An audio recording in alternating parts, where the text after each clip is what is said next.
we have a special guest all the way from Croatia, Split, the city of Split, Igor. And so, Igor, you sent us a very intriguing and at the same time heart-wrenching email. You're a former Jehovah's Witness, and you have come to similar beliefs as the so-called biblical Unitarian movement that we represent. But first, so tell us about you.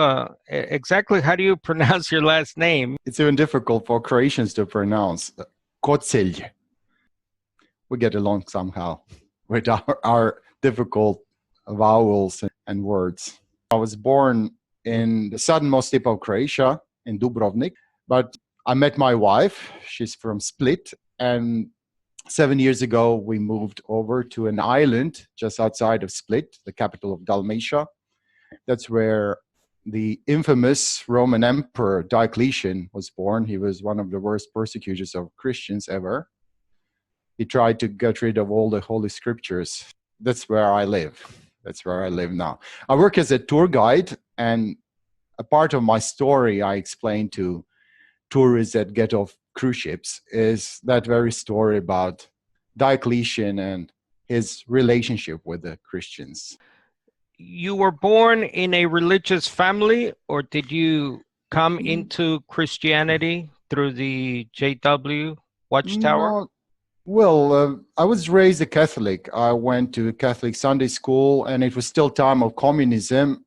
I was one of the, if I can say that, one of the best pupils of my generation. I would welcome the bishop when I had the Catholic confirmation ceremony in behalf of the other participants. But then at the age of 14 or 15, I started doubting religious beliefs. In the first place, I started becoming an agnostic, in fact. However, when I reached my 20s, early 20s, questions came to my mind, and I wanted to know the purpose of life. And coincidentally, the college I attended, we were learning about the theory of probability. And I tried to apply it to the universe, how probable it is that all appeared by chance. And then it struck me. I still remember the moment. I was in my bed, and as if a lightning happened in my brain. God exists. And that was my first moment of belief. And that in that first prayer, I told God, if you exist, please let me know what you want me to do. Reveal yourself to me. And a couple of days later, Jehovah's Witnesses knocked on my door. Wow. And they asked me the very same questions I was asking God. And that put me on a journey of faith. I was introduced to the Bible. I learned so much, so many things I never, ever learned before. And things started to come together. And without my participation in the Jehovah's Witnesses faith, I would probably not be here now. So I don't want to be one of those embittered, angry ex-JWs.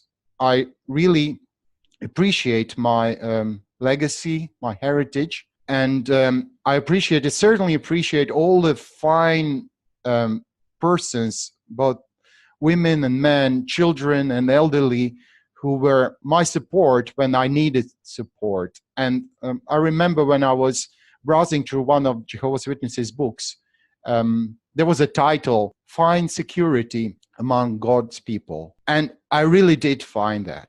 And I really am thankful for all the time and love I was shown as a fragile teenager and fragile young person who finally started to become an adult. I have no bad feelings about the religion I was part of.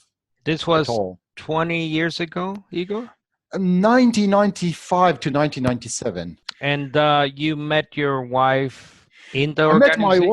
I met my wife at a district assembly that happened in Sarajevo, the capital of Bosnia and Herzegovina. We coincidentally sat together in a huge auditorium. There were probably 4,000 or 5,000 people. We sat along to each other, and we started communicating, and I fell in love right away. She didn't fall in love right away. And when I called her a year later, we realized that we were studying the same Watchtower articles that were so precious to us.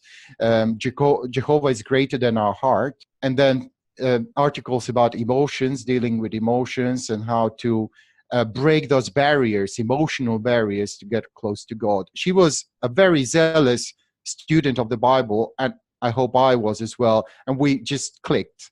That was it. We could talk for hours, and I'm very helpful. I'm very thankful that Irena, that's why you'll meet her eventually, has been such a wonderful support through the process that we've been on of learning more about the Bible, getting the zest of the Bible. What does God want from us? Because we were both stuck in like a vicious circle, like those hamsters or guinea pigs. They have this roller coaster. I don't know how to call it, in a cage. So we were in one of them. We were trying to do more for God, but we were going nowhere, in fact. Yeah. Going in circles. That's right. Or there's a popular Croatian song, I sail like a boat closed in a bottle.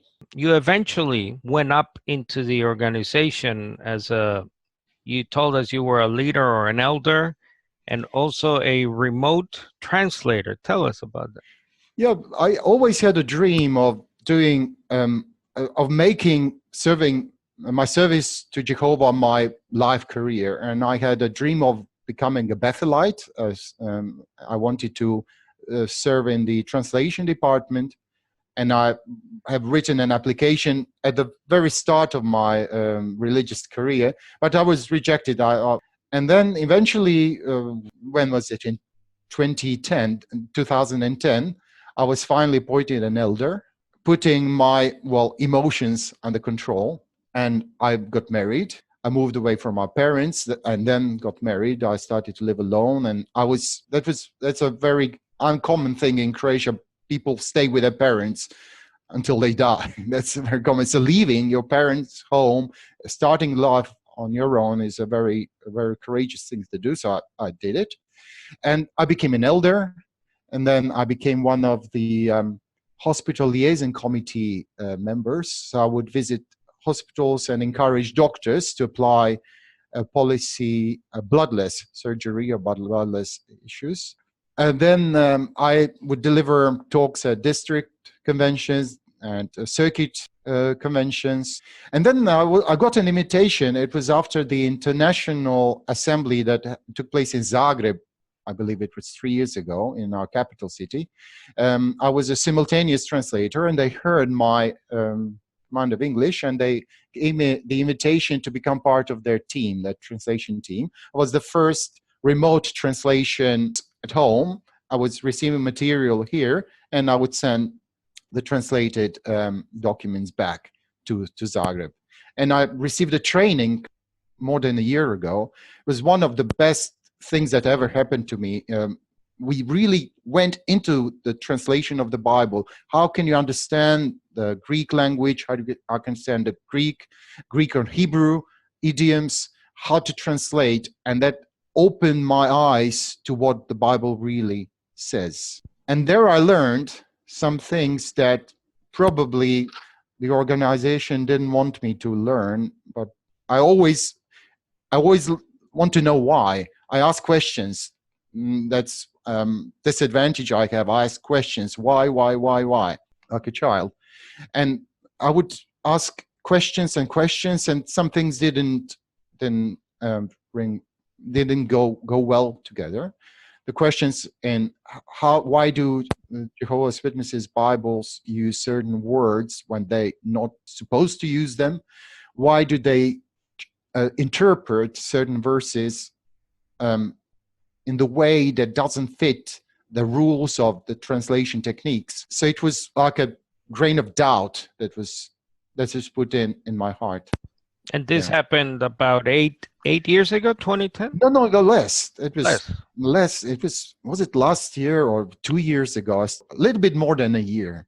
So just recently, I'm told that in order to leave the organization, you have to write a letter, like your leaving our job. Yeah, we were fighting internally with that, my wife and I. There isn't a direct Bible command to write a letter of dissociation. So we thought for a while, why should we let the organization shun us? We don't want to be shunned. So we wanted to fade away. That's a very popular term in the Jehovah's Witnesses circles. So we wanted to keep a low profile. We didn't answer any phone calls. We were staying at home. We didn't go to meetings anymore after we realized many doctrines were false. We just couldn't make it.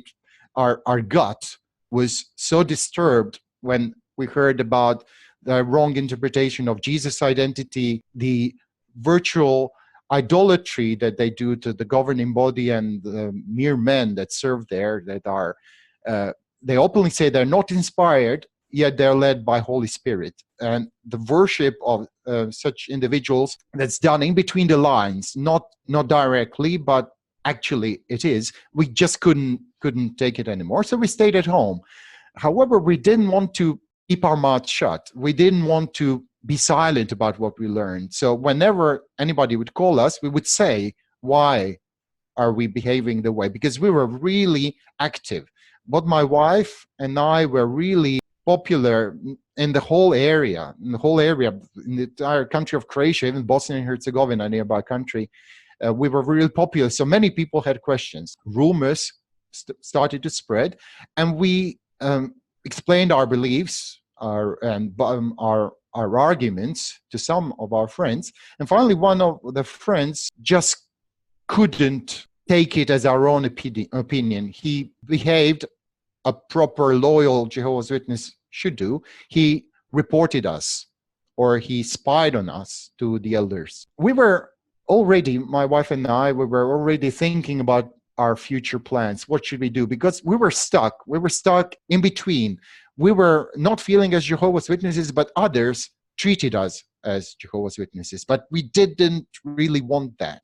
So it was rending, heart-rending is their word, heart-rending, for us to finally make the step forward. And in a way, the organization helped us by giving us a phone call, accusing us of apostasy. We said, we don't want to hide anymore. We don't feel like Jehovah's Witnesses anymore. And the brother who called us, he said, you can write a letter and put Irena's name there. Let she sign it and send it. So we did it. And not only to the elders, we sent it to everybody we knew. All the addresses we had in our address book was a letter was sent to them saying that this is the reason why we leave. Some people were thinking that we were mad about certain individuals in the congregation that they hurt us, but that was not the case. We clearly said that it was the doctrines that were twisted, and the twisted doctrines have led to the consequences like cover-up of child abuse, Pharisee behavior in the congregation, changing of history, manipulation. It's all because of the doctrines. And we said that. Acts 20:30. That's the reason why we leave. Acts 20:30. We love you, but we cannot stay in this organization anymore. The letter was sent a couple of days ago. Oh, days. Just a second. It was 18th of November, 2018. Wow. Okay. Yeah. So just fresh. It's very fresh. Now, before you sent the letter, though, you are on the internet. You are studying more about the questions you have. And did you find us or people like us, biblical Unitarians, or? It actually came gradually. You see, reading other religious material is a huge no-no for Jehovah's Witnesses. It's a taboo. You don't do it. You have an inborn terror, fear, horror. Just thinking about that, you put it aside. You don't think about it. That circle, how do you say that hamster thing? Hamster wheel. Hamster wheel. That's right. It helped us in a way to become dizzy enough to break through the obstacles. First, we read several websites that dealt with the current Watchtower study material, Watchtower, Sunday Watchtower study, Thursday meetings, and the and those sites, for example, Berean Pickett's is one of them, give biblical arguments that confront the Watchtower arguments. And when we compared the two, we realized what was happening. At that time, I was even able to use those things I found out in the meetings because I was an elder, an active elder. So I would kind of act subversively against the teachings of the Watchtower and be more biblical. I know it sounds contradictory to Jehovah's Witnesses listening now because we really believed that Jehovah's Witnesses have the truth. We thought we did have the truth. So saying that I try to adjust things biblically might seem presumptuous and even haughty. But I encourage everybody to open your mind and try to read the verses and trying to see how simple they all are. Simply look into some of the scriptures that Jehovah's Witnesses take for granted and see what do these verses really mean. Through the X or dissenting JW websites, we wanted to learn more, and there were videos. There's so many videos on the internet. Many of them are being filmed by, I would say, really bitter, angry, and not very polite people. We didn't like that approach. I wanted to know the truth. I was looking for answers in my life. I wanted to serve God.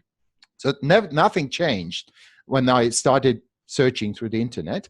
And then there was a video by Restoration Fellowship of two Jehovah's Witnesses, a nice couple, having a nice, friendly conversation with Anthony Buzzard. Just to clarify for our audience, that video that is floating around, it shows Anthony Buzzard, Sir Anthony, who is the founder of Restoration Fellowship. That actually did not come from Restoration Fellowship.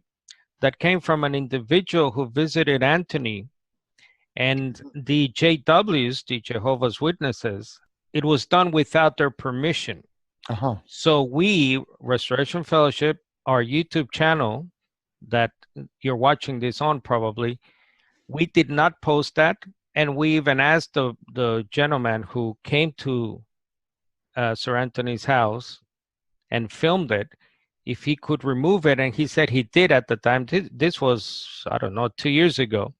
But you know, things online people can grab straight away. So I just want to clear that up because we do respect people's wishes, and it wasn't from Restoration Fellowship, but nonetheless, other people took that footage, which I did not film, by the way, because I do a lot of the filming. So it was like candid camera anyway. Yeah, it was like candid camera. Just want to clear that up for our audience out there. So the talk mentioned some things I have to admit I didn't really understand. I didn't understand the logic behind Sir Anthony's answers and responses, but probably some of the things stuck in my mind until I was thinking about some biblical verses, and I was I found in one of our books, I found the statement that Jesus gave his perfect human body in sacrifice for us. And I tried to look it up. I used the JW library. I look it up, perfect human body and Jesus Christ. And there's no Bible confirmation for that. The picture, many Jehovah's Witnesses would know about that picture, about when Jesus got baptized and showing his perfect body like a Greek god. He looks like a Greek god. Shows his perfect physical state. And then I was doing research on the internet about Arians. That was a religious movement from the 3rd, 4th century AD who happened to have similar beliefs about Jesus. And a picture came up at Wikipedia with that same picture of perfect human body of Jesus being baptized in the River Jordan. However, it's not in the Bible. Now I compared it with Isaiah 53:3, where it speaks negatively about Jesus' appearance. He was not something attractive. He was just like any other Hebrew man of that time, a Jew. And then I started thinking, if Mary's exile was combined with Michael's, we believe that Jesus is in fact Michael, that God sent the life, whatever life meant, of Michael into the womb of Mary. So Jesus was born as a human. So if half of the fetus, or the embryo, was Mary and half was Michael, person born is either hybrid or Michael is his own father. In fact, Jesus is his own father. Jehovah's Witnesses say that Jesus was perfect because the God's Spirit overshadowed Mary, so no human imperfection affected him. But he had to be human in order to become a son of David and to be Messiah. Without that, without the human part of Mary's exile, he wouldn't be the Messiah. However, if just an insignificant portion of that embryo was Mary's, the person that was born would not be 100% Michael. And then I said, wow, what's going on? What's going on? And then I realized, and then I found the talk by Sir Anthony Buzzard about the pre-human existence of Jesus and how unbiblical it really is. You talked about where you live, there's a lot of ignorant people when it comes to the Bible, and that the JWs, or Jehovah's Witnesses, really sort of took advantage, my words, sort of took advantage of that fertile ground, as it were, of biblical ignorance. You talked about the tactic of Orwell that the organization uses. That's so weird. But I believe it was also one of the dissenting JW videos that talked about the Orwellian world of Jehovah's Witnesses. So I finally got this book, so 1984 by George Orwell. And it's like goosebumps go through you. It's like watching a horror movie, how people, I believe it's not just the thing about Jehovah's Witnesses. Many religions, and not just religions, I believe even politicians use the same tactics of so-called doublethink and changing of history. Jehovah's Witnesses have the expression for that, the light is getting brighter.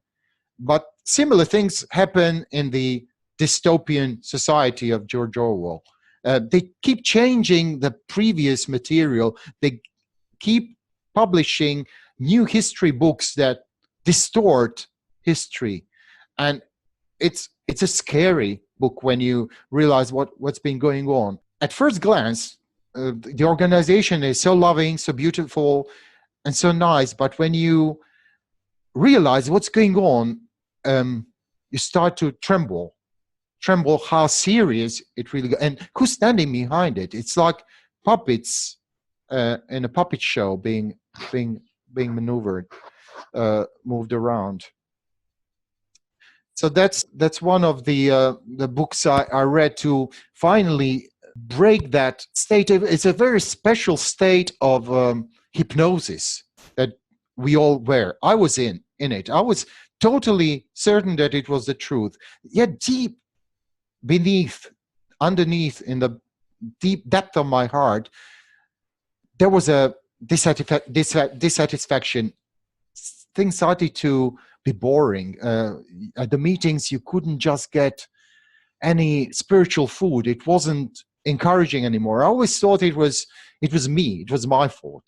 But since I started to deal with my emotions, many books I read by Scott Peck and John Bowlby, and all kinds of self-help literature that finally helped me to gain confidence in myself and see manipulation happening from the other side.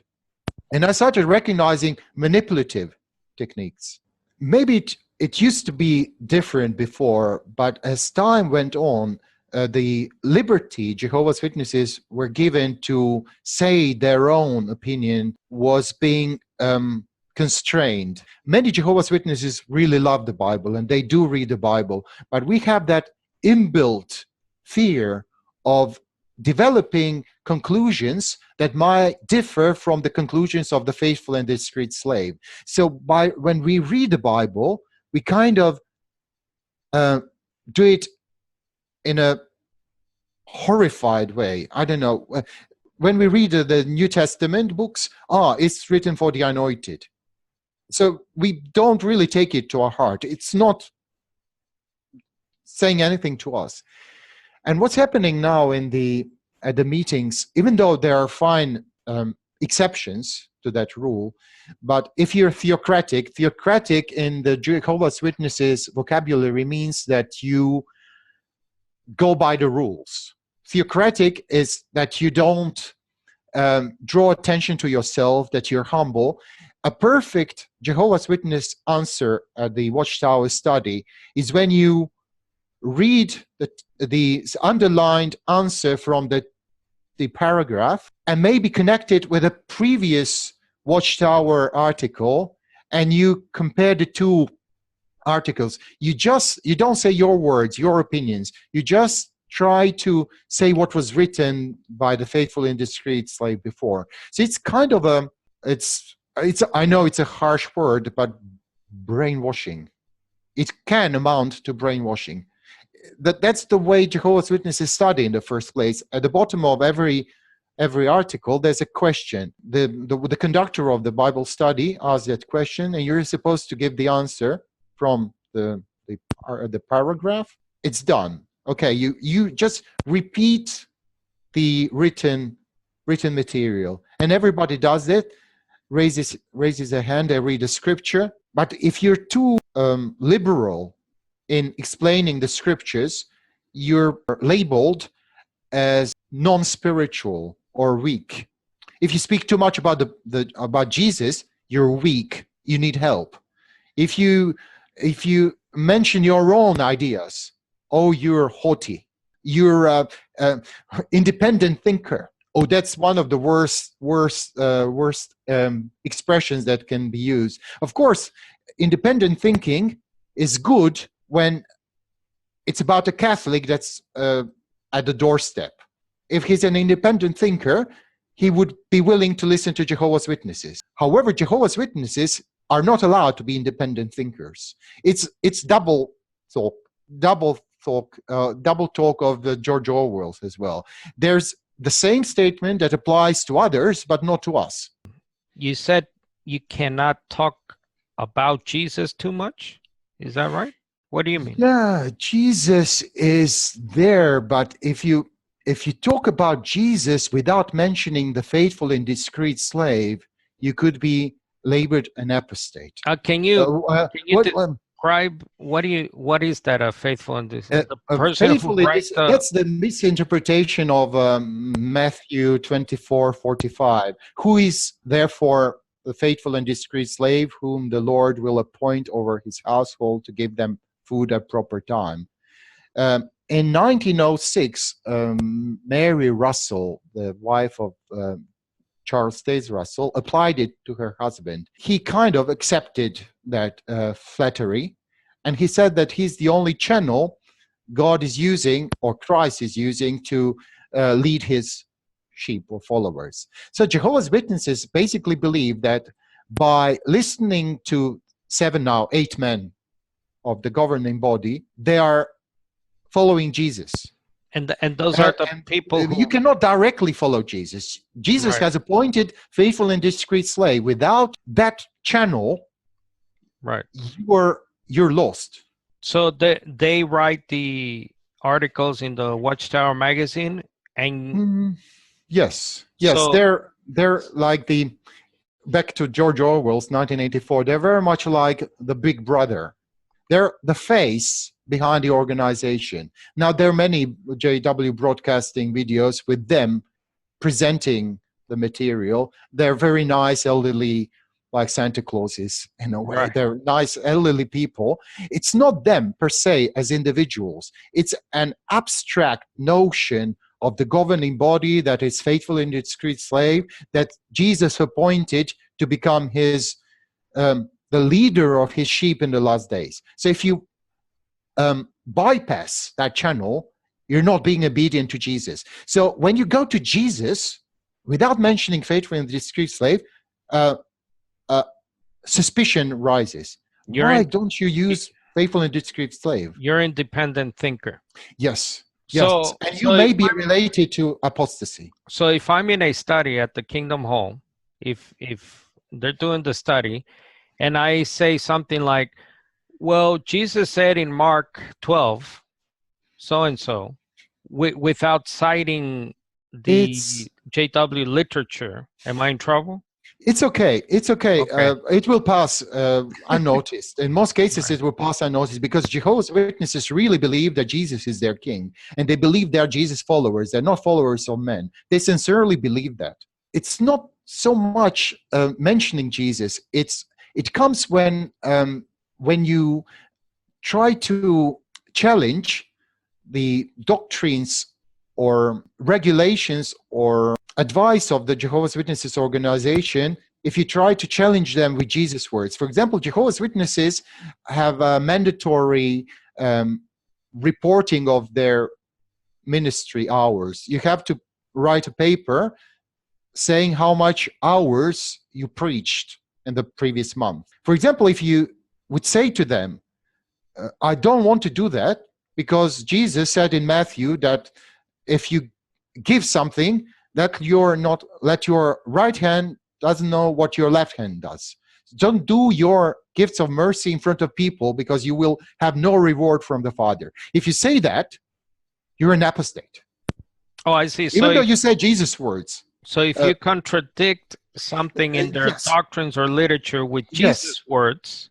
Yes, that's the problem. Sometimes most Jesus words are in fact neutralized by the teachings of the organization. With a different thinking, it's like a lens, a special filter they put on. And when they read, as if they understand a different way.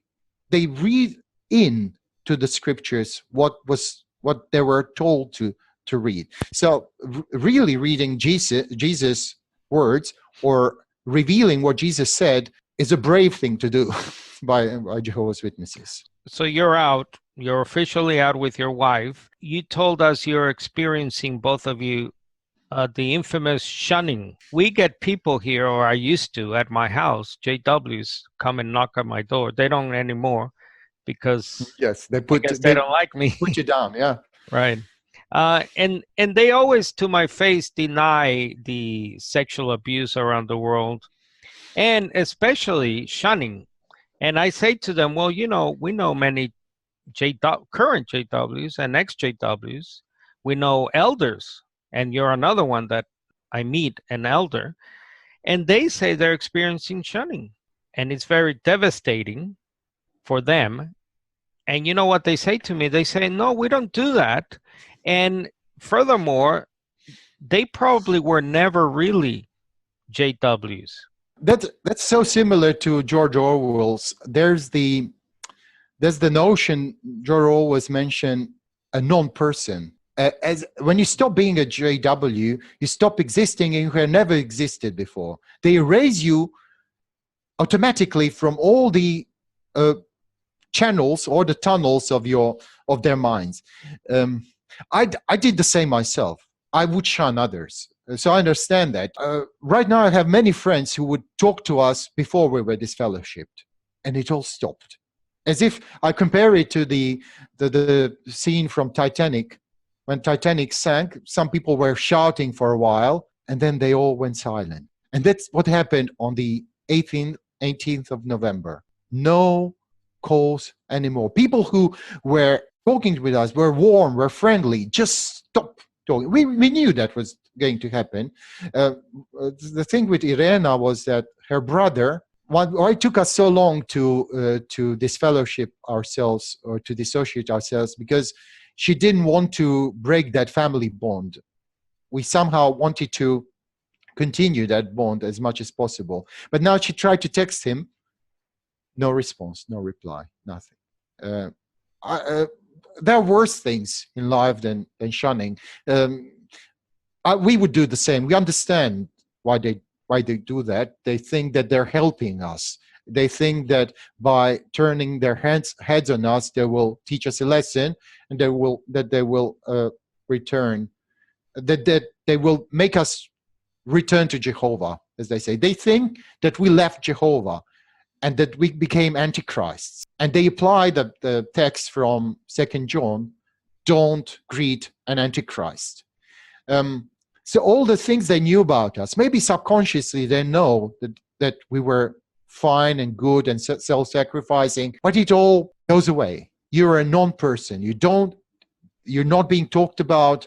You're not being mentioned. You're just an example of Korah, Dathan, and Abiram, just presumptuous.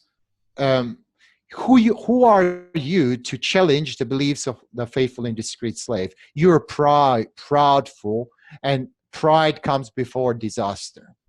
You were reading an article, our own magazine.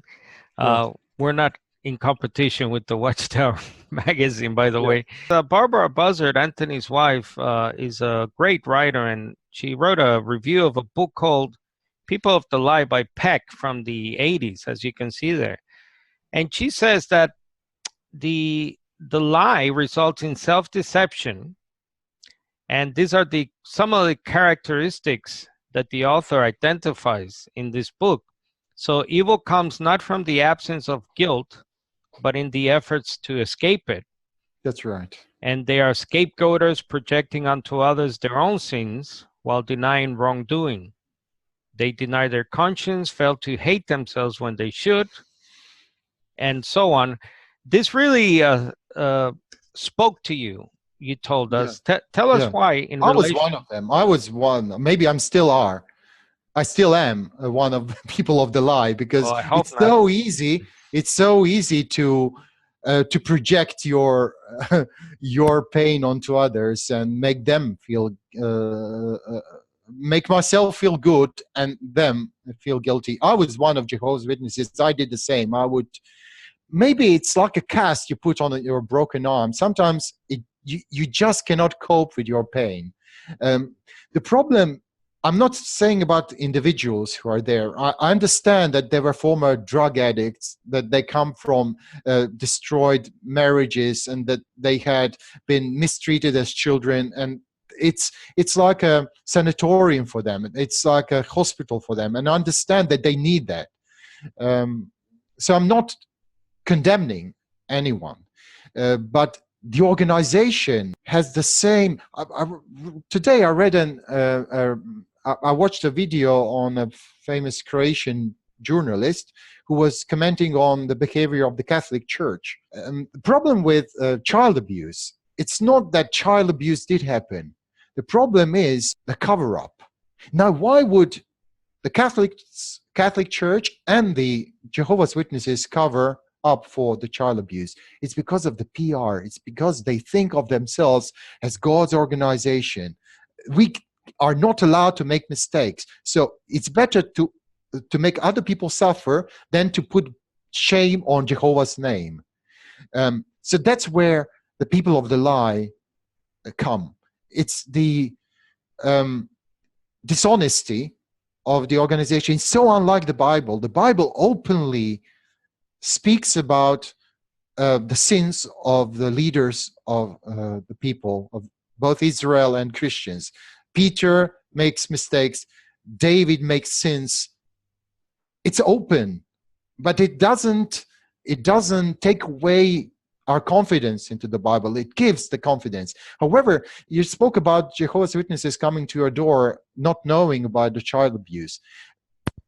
Governing body member denying. Yeah, that's right. Because even though the member of the governing body had an hour or more long appearance before the Australian Royal Commission of Child Abuse, there was not a single word about that mentioned in a JW broadcasting or our media JW programs. Every other things that we do good are mentioned. When we win at certain trials, it's mentioned. Why don't we mention that? Why do we distort or completely avoid or misinterpret the facts? Again, that's 1984 behavior. Yeah, they hide. So that's not hide. that's not honest. That's not biblical. Yes, hiding your sins. Catholics are doing better than us. So they're openly admitting their sins and ask for forgiveness. Jehovah's Witnesses don't ask for forgiveness. Why? What would they lose? What, they will lose money? Maybe it's about the money. I'm hesitant to say that. I'm not the judge for the organization. I don't know what. There's certainly the cases are all different and so heavy and difficult to understand. I'm not a lawyer or a judge to be able to discern what things did really happen or not. But it's the secrecy. It's the blocking information that makes Jehovah's Witnesses similar to North Korea. Completely blockade. They're blocked from the outside world. It's all satanic. Everything that's against that is satanic. Then the Bible is the worst. Heresy. Yeah, you have their books, the heresies. Is the worst heresy because it speaks negatively about God's people. God has always had an organization. But why does Bible speak negatively about the organization? It's a heresy. We should ban the Bible, so we do. In fact, we cherry pick the verses and we make an ideal picture of God has always had an organization. Unfortunately, that God's organization has always been bad.